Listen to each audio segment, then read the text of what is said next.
बे समाव रादाबखौ फरायदों आं सन्दना इस्लारि। सिगां बोसोरफोरनि बायदिनो देग्लायबो 27 आरो 28 नबेम्बर खालाराव बर' लावगाव दालाइ दुलाराय बर' फरायसा आफादनि सिङाव थानाय टेंफाख्रि गेलेग्रा फोथाराव बिजनी दखरा दुलाराय बर' फरायसा आफादनि 64थि बोसोरसालिया जथुम्माया साननैनि मेहेरगोनां हाबाफारिजों खुंफुंजानो साखाफारा जाबाय। बे समाव बिजनीनिफ्राय मोगथां बर'नि हेफाजाबजों खामानिया बेसेबां जाफुंसारखो एक्सक्लुसिभनि गेजेरजों मिथिना लानि। खुलुमबाय, बड'लेण्ड बुब्लिनि जानानै चिरां जिल्ला बिजनीनिफ्राय आं मोगथां बर', केमेरा पार्सन सुनिल बसुमतारी, बड'लेण्ड बुब्लि अनसायगिरि गासैबो नोंथांमोनखौ आंनि गोसो गोरबोनिफ्राय गिबि बरायनानै लादों। बे समाव जों दंफैयो बरलगाव गेलेग्रा फोथाराव, थामहिनबा टेंफाख्रि गेलेग्रा फोथाराव। सिगां बोसोरफोरनि बायदिनो देग्लायबो बिजनी दखरा दुलाराय बर' फरायसा आफादनि बानजायनायाव नैबे बरलगाव दालाइ एबसुनि सिङाव थानाय टेंफाख्रि गेलेग्रा फोथाराव बे दान थामहिनबा 27 आरो 28 नबेम्बर खालि 64थि बोसोरसालिया जथुम्मा खुंफुंनो लादों। बे समाव मेइन स्टेजनि खामानि मावनायफोरा सोलिगासिनो दङ। केमेरा पार्सन सुनिल बसुमतारीखौ दिन्थिनो थाखाय खावलायनाय जाबाय।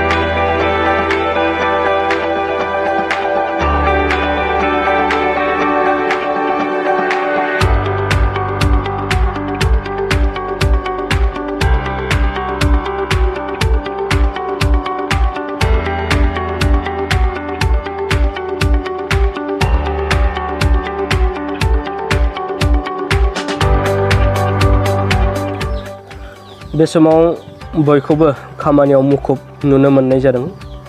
बे समाव जोंजों लोगोसे दङ बिजनी दखरा दुलाराय बर' फरायसा आफादनि मानगोनां आफादगिरि एवस्रां बसुमतारी। बिथाङा नैबे फैबाय थानाय जथुम्मानि सोमोन्दै मा फोरमायो जोङो मिथिनानै लागोन आरो बेयाव सोर सोर आलासिफोरा बाहागो लाफैगोन आरो मा मा हाबाफारि थागोन। जे जानो गोनां जथुम्मानि थाखाय नोंथांमोनहा बेसेबां साखाफारा आरो मा मा हाबाफारि थागोन, गाहाय आलासि हिसाबै सोर सोर आलासि थागोन मिथिनो हागोन नामा? गिबियावनो बड'लेण्ड बुब्लिनिसिम गाहाम हामलायथिखौ जासिबाय। देग्लाय बिजनी दखरा दुलाराय बर' फरायसा आफादनि 46थि जथुम्मा, बे जथुम्माया साननैनि हाबाफारि लानानै फैगौ 27 आरो 28 नबेम्बर बे दाननि साननैनि जे हाबाफारि बियो जोबोद गाजा गोमजा मोनसे खुंफुंनो थाखाय साखाफारा जागासिनो दङ आरो बिनि थावनिया जाहैबाय बरलगाव बड' गोजौ फरायसालि, बे गेवलां फोथाराव बियो जागोन। बे हाबाफारिनि गेजेरजों दुलाराय बर' फरायसा आफादनि संबिजित बायदियै जोंनि माखासे थांखि आफादारि सावरायनांगौ आयदा बियो गुबैयै बे जथुम्मायाव जायगा मोनगोन। बेजों लोगोसे जथुम्मानि जे साननैनि जे हाबाफारि, जोंनि माखासे बिथिंजों जौगाखांनो थाखाय बर' हारिनि जे गेरेमसा माहारि दानायनि जि थांखि, बैफोरखौ गुदि बिथा खालामनानै माखासे बेहाय हाबाफारि जथायनाय जादों आरो बे हाबाफारिया जथुम्मानि गेजेरजों गाजा गोमजायै जाफुंनो बियो थांगासिनो दङ। गुबैयै बेवहाय जोंनि गेलेनाय आयदाखौ लानानै भलिबल आरो हिन्जावसाफोरनि जे काबादि, बे मोननै आयदानि बे गेलेनाय थागोन।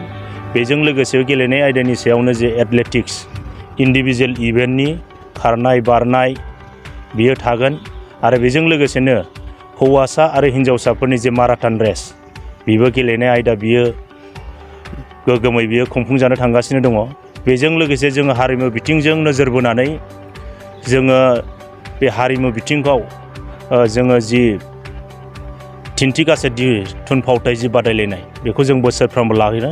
देग्लायबो जोङो मोन 13ता दालाइ आफादनि अनगायैबो बेवहाय गोबां गोजौसिन फरायसालि, गोजौ फरायसालि बेवहाय बाहागो लानायनि जोंनिफ्राय जि खौरां मोन्दों, गोबां बेहाय दिन्थिगासे थुनफावथिना बे आयदायाव बाहागो लागोन होननानै जोङो दिनैसिम जोंनाव खौरां फैगासिनो दङ। बेजों लोगोसे जों थुनलाइयारि आयदानि बादायलायनाय, बाथ्रा दान्थे आयदानि बादायलायनाय फरायसाफोरनि गेजेराव बे जथुम्मानि गेजेरजोंनो बियो खुंफुंजानो थांगासिनो। बेजों लोगोसे फरायसाफोरनि जे बादायलायनायनि अनगायैबो जोङो जथुम्माखौ आबुं आरो बिनि गेजेरजों बर' हारियाव रांखान्थि बिथिंजों जौगाखांनायनि नोजोरखौ लानानै जोङो बेवहाय गुबैयै माखासे सावरायमेल बेहाय आरो जों लानाय जादों। गुबैयै लाइफ स्टक, दाउ अमा ना फिसिनाय बे बिथिङै जोङो मोनसे गोनांथार आयदानि जे सावरायमेल बे लादों। बेजों लोगोसे आबाद बिथिं, हर्टिकालसार बेखौ नोजोर बोनानै बे सावराय आयदा बे मोननै 24 नभेम्बराव बियो जागोन। सानसे सिगां गिबि सानाव बियो जागोन। बेजों लोगोसे उननि सानावबो आरो मोननैबाव जे सावरायमेल, गुबैयै दानाय लुनाय, इन्दि खुन्दुं लुनाय, इन्दि एम्फौ फिसिनाय बे बिथिंखौ नोजोर बोनानै बे आरो बे बिथिंजों बर' हारियाव रांखान्थि फारसे ओनसोलाव जाहाथे जों जौगाखांनाय लाबोनो हायो, जों बे बिथिंजोंबो मोनसे सावरायमेल बे आयदानि सायाव जों लानाय जादों। बेजों लोगोसे ओनसोलनि फरायसाफोरखौ आदब आरो गुन गोनां सोलोंथाइ बे बिथिंखौ नोजोर बोनानै मोनफ्रोमबो हाइ स्कुल आरो मोनफ्रोमबो कलेज, मोनफ्रोमबो हायार सेकेन्डारि बिनिफ्राय बाहागो लाहोनानै बेवहाय गोनांथार मोनसे सावरायमेल बेहाय लानाय जादों।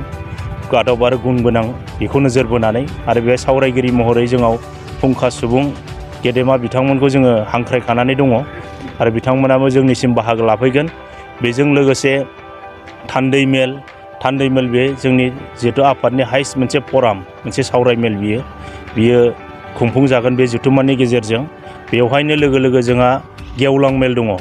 गेवलां मेलाव जोङो गाजा गोमजायै बियो खुंफुंगोन आरो गाहाय आलासि महरै दुलाराय बर' फरायसा आफादनि आफादगिरि मानव गेदेर दिपेन बर' बिथाङा बाहागो लाफैगोन आरो जर'खा आलासि महरैबो जोंनि आथिखालनि बिटिआरनि चिफ मानव गेदेर प्रमद बर', बेजों लोगोसे EM मानव गेदेर रन्जित बसुमतारी, EM मानव गेदेर धनन्जय बसुमतारी बिथांमोना जोंनिसिम बाहागो लाफैगोन आरो जथुम्मायाव बिथांमोन बाहागो लानायजों बेहाय जोङो गाजा गोमजायै जोङो जाफुं होननानै जोंहा मिजिं दं। बेजों लोगोसे जोङो जोंनि बर' हारिनि माखासे माहारियारि आफादफोर, बर' थुनलाइ आफाद, ट्राइबेल संघ, बर' आइजो अनसाय आफाद बिथांमोननि दैदेनगिरि, दख'रा लेभेलनि, जिल्ला लेभेलनि बे दैदेनगिरि बिथांमोनाबो जोंनि जथुम्मायाव बाहागो लागोन आरो जथुम्माखौ खुंफुंनो थाखाय दिनैसिम जि बानजाय आफाद मोनसे गोख्रों बेवहाय दङ, बे बानजाय आफादा खोब साखाफारा आरो जोबोद गोसो होनानै बेहाय मावफुंनाय बे मोनसे थासारिखौ जों नुबाय थादों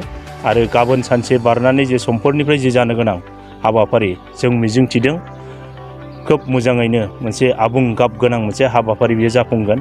बेनिखायनो जों खावलायनो लुबैयो ओनसोलनि मोनफ्रोम थाखोनि फरायसा थाखोनि, बे आबादारि थाखोनि, गुबुन गुबुन सोलोंथाइ बिथिंजों सोमोन्दो थानाय थाखोनि, गुबुन गुबुन थाखोनि सुबुंफ्रा जाहाथे बै जथुम्मायाव बाहागो लानानै हयथ' गावनि माखासे सोलोंनांगौ माखासे आयदाफोर दङबा बेहाय खाबु लानो हागोन। बेजों लोगोसे जों खावलायदों जथुम्माखौ खुंफुंनायाव बा जाफुंहोनायाव रायजो राजाफ्रा खोब मदद होगोन, बे बिथिङै जोङो आसा खालामो।